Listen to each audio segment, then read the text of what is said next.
ನಿಮಗೆ ಚುನಾವಣೆ ನಡೀದೇ ಇರುವಂತಹ ಸಂದರ್ಭದಲ್ಲಿ ಎಸ್ ಇದೊಂದು ನೋಡೋಣ. ಬೀದರಿಂದ ಭಗವಂತ ಕೂಬಾ ಅವರು ಅಭ್ಯರ್ಥಿ ಕುಟುಂಬ ಸಮೇತರಾಗಿ ಬಂದು ಮತದಾನವನ್ನ ಮಾಡಿದ್ದಾರೆ. ಬೀದರ್ನ ಅಭ್ಯರ್ಥಿಯವರು ಬಿಜೆಪಿ ಅಭ್ಯರ್ಥಿ ಹಾಲಿ ಸಂಸದರು ಈಗ ಮತದಾನವನ್ನ ಮಾಡಿ ಬಂದಿರುವಂತಹ ದೃಶ್ಯಾವಳಿಯನ್ನು ತೋರಿಸ್ತಾ ಇದ್ದೀನಿ.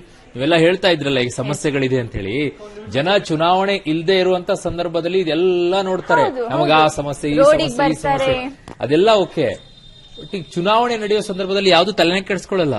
ತಲೆ ಕೆಡ್ಸ್ಕೋಬೇಕು, ಅವಾಗ ಮಾತ್ರ ಅವ್ರಿಗೆ ಇದಾಗಿಲ್ಲ ಇದ್ ಯಾಕಾಗಿಲ್ಲ ಅಂತ ಕೊರಳು ಪಟ್ಟಿ ಹಿಡಿದು ಕೇಳುವಂತ ಹಕ್ಕು ಇರೋದು ಅವ್ರು ವೋಟ್ ಮಾಡಿದಾಗ ಮಾತ್ರ. ಸುಮ್ನೆ ನಾವು ಮನೆಯಲ್ಲಿ ಕುತ್ಕೊಂಡು ಇವ್ರ ಕೆಲಸ ಮಾಡಿಲ್ಲ ಅವ್ರ ಕೆಲಸ ಮಾಡಿಲ್ಲ ಅಂತ ಬ್ಲೇಮ್ ಮಾಡೋದ್ರಿಂದ ಏನ್ ಸಿಗುತ್ತೆ ಅರುಣ್? ಚೇಂಜ್ ಬಯಸೋರೇ ಜನ ಅಲ್ವಾ? ನಿಜ ಇಲ್ಲ ಅಂತ ಹೇಳ್ತಾ ಇಲ್ಲ, ಬಟ್ ಜನ ಮಾತಾಡ್ತಾ ಇರೋದು ತುಂಬಾ ಡಿಫ್ರೆಂಟ್ ಆಗಿದೆ. ನಾವು ಹೇಳ್ತಾ ಇರೋದು ಜನ ಯೋಚನೆ ಮಾಡ್ತಾ ಇರೋದಕ್ಕೆ ಬಹಳ ಡಿಫ್ರೆಂಟ್ ಆಗಿದೆ. ಇದು ಧಾರವಾಡದಿಂದ ಪ್ರಹ್ಲಾದ್ ಜೋಶಿ ಅವರು ಕುಟುಂಬ ಸಮೇತರಾಗಿ ಮತದಾನ ಆಗ್ಲೇ ನೋಡ್ತಾ ಇದ್ವಿ ನಾವು, ಕ್ಯೂ ಅಲ್ಲಿದ್ರು. ಬಟ್ ಈಗ ಆಲ್ರೆಡಿ ಮತದಾನವನ್ನ ಮಾಡಿ ಆಗಮಿಸಿದ್ದಾರೆ. ಅವರ ಪತ್ನಿ ಮತ್ತೆ ಮಗಳು ಮತದಾನವನ್ನ ಮಾಡಿ ಆಗಮಿಸಿರುವಂತಹ ದೃಶ್ಯಾವಳಿಗಳನ್ನ ನೋಡ್ತಾ ಇದ್ದೀರಾ.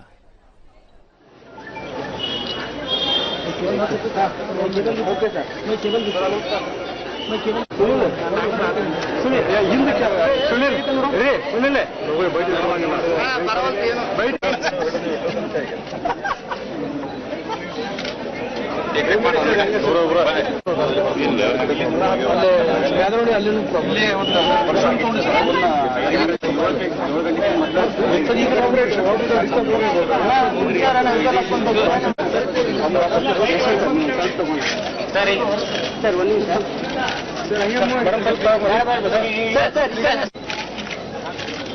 Thank you madam. ಅಭಿ ಬಸ್ ಯಾರು ಹೊರಗಡೆ ಹೋಗಿ ಸರ್ ಫುಲ್ ಆಯ್ತು ಸರ್. ದಾರಿ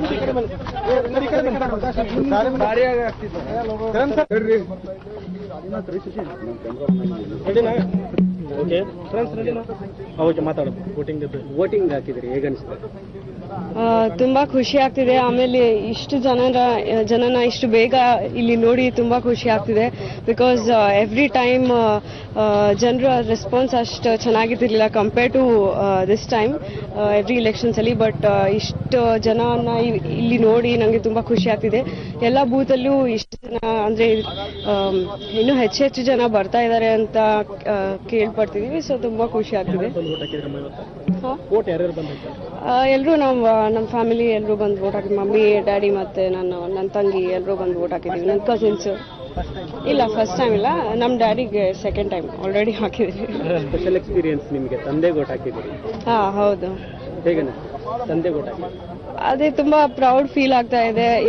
ನಾನು ಕ್ಯಾಂಪೇನಿಂಗ್ ಜಾಸ್ತಿ ಹೋಗಕ್ ಆಗಿರ್ಲಿಲ್ಲ. ಲಾಸ್ಟ್ 3 days ಹೋಗಿದ್ದೆ. ಎಲ್ಲ ಕಡೆ ನಮ್ಗೆ ರೆಸ್ಪಾನ್ಸ್ ಚೆನ್ನಾಗಿತ್ತು. ಆಮೇಲೆ ತುಂಬಾ ಅಭಿವೃದ್ಧಿ ಕೆಲಸ ಮಾಡಿದ್ದಾರೆ ಅಂತ ಎಲ್ಲರೂ ಹೇಳ್ತಾ ಇದ್ರು. ಆಮೇಲೆ ಸ್ಟೂಡೆಂಟ್ಸ್ ಕೂಡ ಹೇಳಿದ್ರು. ನಾವು ಕಾಲೇಜಸ್ಗೆಲ್ಲ ಹೋಗಿದ್ವಿ, ಇಲ್ಲಿ ಮಹಿಳಾ ವಿದ್ಯಾಪೀಠ, ವುಮೆನ್ಸ್ ಕಾಲೇಜ್ ಅಲ್ಲಿ ಎಲ್ಲ ಕಡೆ ಹೋಗಿದ್ವಿ. ಸೊ ಎಲ್ಲರೂ ಹೇಳ್ತಿದ್ರು 5 ವರ್ಷದಲ್ಲಿ ನಾವು ಹುಬ್ಳಿ ಧಾರವಾಡ ತುಂಬಾ ಡಿಫ್ರೆನ್ಸ್ ಕಾಣ್ತಾ ಇದೆ ಅಂತ ಹೇಳ್ತಿದ್ರು.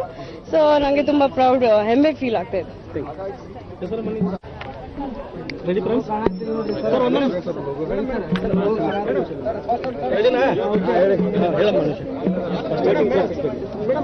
ಇವತ್ತು ಎಲ್ಲರಿಗೂ ಗೊತ್ತಿರೋ ಹಾಗೆ ಲೋಕಸಭಾ ಚುನಾವಣೆದ ವೋಟಿಂಗ್ ಡೇ ಇದೆ.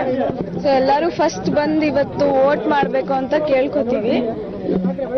ವೋಟ್ ಮಾಡೋದು ಏನಕ್ಕೆ ನೆಸೆಸಿಟಿ ಅಂದ್ರೆ 5 ವರ್ಷದ ಹುಬ್ಳಿ ಧಾರವಾಡದ ಫ್ಯೂಚರ್ ಆಗ್ಲಿ, ಇಂಡಿಯಾದ ಫ್ಯೂಚರ್ ಆಗ್ಲಿ ನಮ್ಮ ಕೈಯಲ್ಲಿದೆ.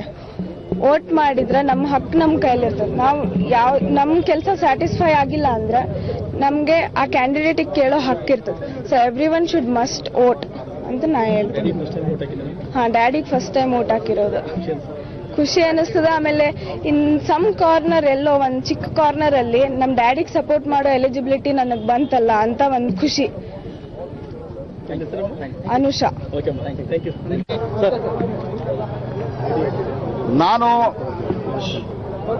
ನಾನು ಮತದಾನವನ್ನ ಮಾಡಬಹುದು. ನಿಮ್ಮ ಒಂದು ಮತ ಒಂದು ತೀರ್ಮಾನವನ್ನ ಮಾಡಬಹುದು. ಆದ್ದರಿಂದ ದಯವಿಟ್ಟು ಮತದಾನ ಮಾಡಿ ಅನ್ನುವಂಥ ವಿನಂತಿಯೊಂದಿಗೆ ನಾನು ಬೆಳಿಗ್ಗೆಯಿಂದ ನೋಡ್ತಾ ಇದ್ದೇನೆ, ರಿಪೋರ್ಟು ತರಿಸಿಕೊಳ್ತಾ ಇದ್ದೇನೆ. ನನ್ನ ಕ್ಷೇತ್ರದಲ್ಲಿ ದೊಡ್ಡ ಪ್ರಮಾಣದಲ್ಲಿ ಎಲ್ಲ ಏರಿಯಾದಲ್ಲಿ ಜನ ಮತದಾನಕ್ಕೆ ಬರ್ತಾ ಇರುವುದು ನನಗೆ ಸಂತಸವನ್ನು ತಂದಿದೆ. ಪ್ರಜಾಪ್ರಭುತ್ವದ ಉಳಿವಿಗೆ ಮತದಾನ ಬಹಳ ಅವಶ್ಯ. ದೊಡ್ಡ ಸಂಖ್ಯೆಯಲ್ಲಿ ಮತದಾನ ಮಾಡ್ತಾ ಇದ್ದಾರೆ ಮತ್ತು ಕಳೆದ 2 ತಿಂಗಳಿಂದ ನಾನು ಮಾಡಿದ ಪ್ರಚಾರ, ಜನರನ್ನ ಭೇಟಿ, ಈ ಒಂದು ಪ್ರಕ್ರಿಯೆಯಲ್ಲಿ ನನಗೆ ಬಹಳ ದೊಡ್ಡ ಪ್ರಮಾಣದ ಪಾಸಿಟಿವ್ ಆದಂತಹ ಪ್ರತಿಕ್ರಿಯೆ, ಬೆಂಬಲ ನನಗೆ ವ್ಯಕ್ತವಾಗ್ತಾ ಇದೆ.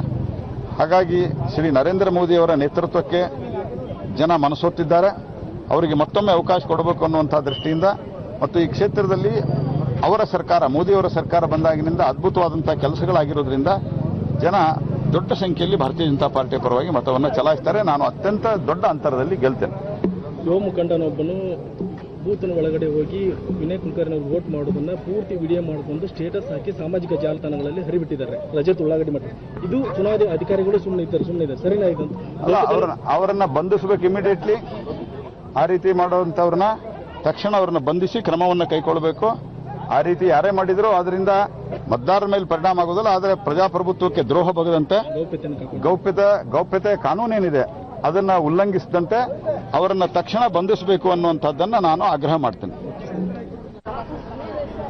2019ರ ಲೋಕಸಭಾ ಚುನಾವಣೆ ಪ್ರಕ್ರಿಯೆ ಈಗಾಗಲೇ ಆರಂಭ ಆಗಿರುವಂತದ್ದು. ರಾಜ್ಯದಲ್ಲಿ 2ನೇ ಹಂತದ ಮತದಾನ ಪ್ರಕ್ರಿಯೆ ಆರಂಭ ಆಗಿರುವಂತದ್ದು.